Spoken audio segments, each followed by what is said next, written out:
नमस्कार दोस्तों, मैं अजीत आपका स्वागत करता हूं आज की इस करंट अफेयर की इम्पोर्टेंट क्लास में, जो कि आपके हर एग्ज़ाम के लिए महत्वपूर्ण है। तो दोस्तों, ये जो क्वेश्चंस है आपके लिए जितने भी एग्ज़ाम्स होने वाले हैं उन सभी के लिए इम्पोर्टेंट है। तो उसके लिए आप इस वीडियो को पूरा देखिएगा और चैनल पर पहली बार आए हुए हैं तो चैनल को सब्सक्राइब भी ज़रूर कर लीजिएगा। तो चलिए वीडियो को शुरू करते हैं। सबसे पहला क्वेश्चन है दोस्तों, सिपरी की वैश्विक 100 हथियार उत्पादक कंपनियों की सूची में भारत की किस कंपनी को शामिल किया गया है? तो दोस्तों, सिपरी की अगर हम बात करें तो ये Swedish think Stockholm International Peace Research Institute नाम की एक कंपनी है, जिसके द्वारा 2022 में जो कंपनी हथियारों के उत्पादक कंपनी थी उनकी रैंकिंग क्या है और उसमें से भारत की जो कंपनीज़ कौन कौन सी हैं जिनकी रैंकिंग टॉप 100 की लिस्ट में आता है। तो आपके सामने चार ऑप्शंस हैं। हिंदुस्तान एरोनॉटिक, जिसको हम HAL कहते हैं। उसके बाद दोस्तों भारत इलेक्ट्रॉनिक्स, जिसको हम BEL कहते हैं। और मझगांव डॉक्स, जिसको MDL कहते हैं। तो इनमें से कौन सी कंपनी टॉप 100 लिस्ट में शामिल है? तो इसके हिसाब से दोस्तों HAL की बात करें, हिंदुस्तान एरोनॉटिक्स, ये $3.4 बिलियन की सेल करने के बाद ये इसकी रैंकिंग 41 यानी 41 नंबर पे है। उसके बाद दोस्तों भारत इलेक्ट्रॉनिक्स, जिसको हम BEL कहते हैं, ये 63 यानी 63 नंबर पे है। इसकी जो सेलिंग थी $1.9 बिलियन थी। और मझगांव डॉक्स यानी MDL, जिसको ये 89 नंबर पे थी, जो कि $1 बिलियन सेल में ये कंपनी जो हथियारों के उत्पादन को बनाकर सेल की थी। इसके हिसाब से ये तीनों company, Hindustan aeronautics, Bharat electronics और मझगांव डॉक्स, ये तीनों कंपनी जो हैं ये टॉप 100 में अपनी जगह बनाती हैं। उसके बाद दोस्तों अगला क्वेश्चन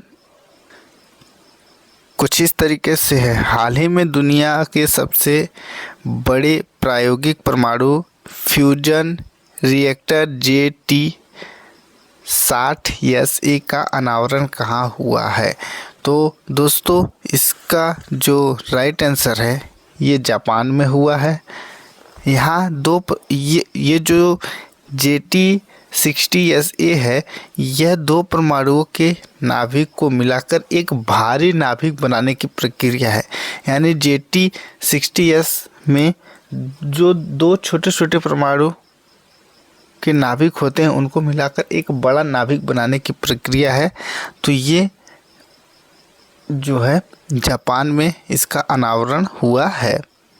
उसके बाद दोस्तों अगला क्वेश्चन है, हाल ही में मंगल ग्रह पर मार्स रोवर मिशन की कमान संभालने वाली पहली भारतीय महिला कौन है? तो इस क्वेश्चन का अगर हम राइट आंसर की बात करें दोस्तों, तो इस क्वेश्चन का जो राइट आंसर है वो डॉक्टर अक्षता कृष्णमूर्ति हैं। इसका राइट आंसर है। उसके बाद अगला क्वेश्चन दोस्तों, हाल ही में विश्व रेडियो संचार सम्मेलन कहाँ आयोजित या प्रारंभ हुआ है? USA, UAE, मिस्र, स्विट्जरलैंड। तो दोस्तों इस क्वेश्चन का राइट आंसर है UAE। तो दोस्तों UAE के जो मोहम्मद अल रसी जो थे वो इसके अध्यक्ष बने हुए थे। तो विश्व रेडियो संचार सम्मेलन का आयोजन UAE में किया गया है और इसके अध्यक्ष मोहम्मद अल रसी जो वहाँ के हैं उन वर्तमान में अध्यक्ष बने हुए थे। उसके बाद अगला क्वेश्चन दोस्तों, हाल ही में तालिबान संचालित अफगान सरकार को मान्यता देने वाला पहला देश कौन सा बना? तो इस क्वेश्चन का राइट आंसर दोस्तों चीन। ऑप्शन नंबर ए इस क्वेश्चन का राइट आंसर है। चीन जो है दोस्तों, चीन ने अपने देश में अफ़गान के रूप में या अफ़गान जो है या अफ़गानिस्तान के राजदूत के रूप में जो तालिबान वहाँ पे शासन कर रही है, उसने एक राजदूत नियुक्त किया है जिसको या जिसके लिए चीन ने उसे मान्यता भी दे दी है।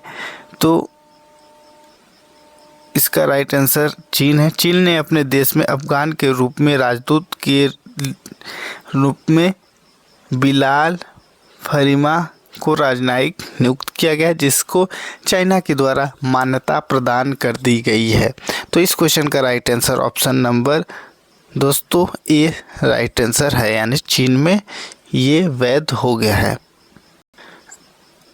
अगला क्वेश्चन दोस्तों, तेलंगाना के नए मुख्यमंत्री कौन बने हैं? तो अगर हम बात करें तेलंगाना के नए मुख्यमंत्री की, तो इस क्वेश्चन का राइट आंसर है Anumula Revanth Reddy. Option number C इस क्वेश्चन का राइट आंसर है।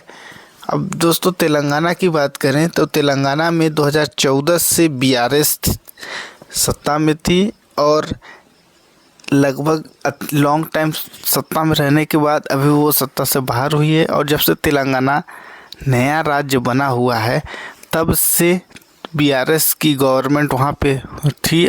वर्तमान समय में कांग्रेस वहाँ पे सत्ता में आई हुई है और वहाँ के नए मुख्यमंत्री की बात करें, अनुमुला रेवंत रेड्डी नए मुख्यमंत्री बनाए गए हैं।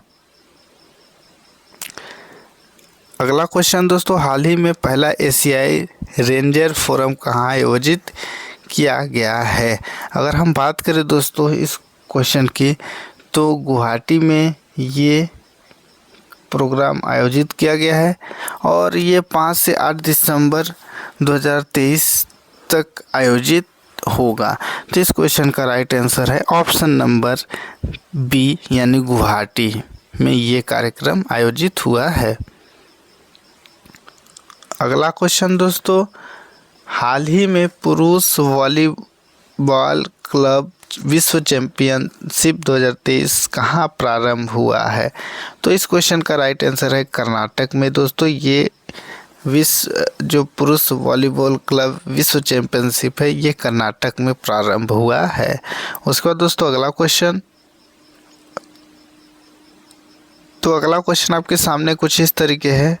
हाल ही में डॉक्टर वी.आर. अम्बेडकर का 60वां यानी 67वां महापरिनिर्वाण दिवस कब मनाया जाता है? तो अगर हम बात करें दोस्तों महापरिनिर्वाण दिवस क्या होता है, तो डेथ एनिवर्सरी जो है डॉक्टर वी.आर. अम्बेडकर की, उसको परिनिर्वाण दिवस के रूप में मनाया जाता है।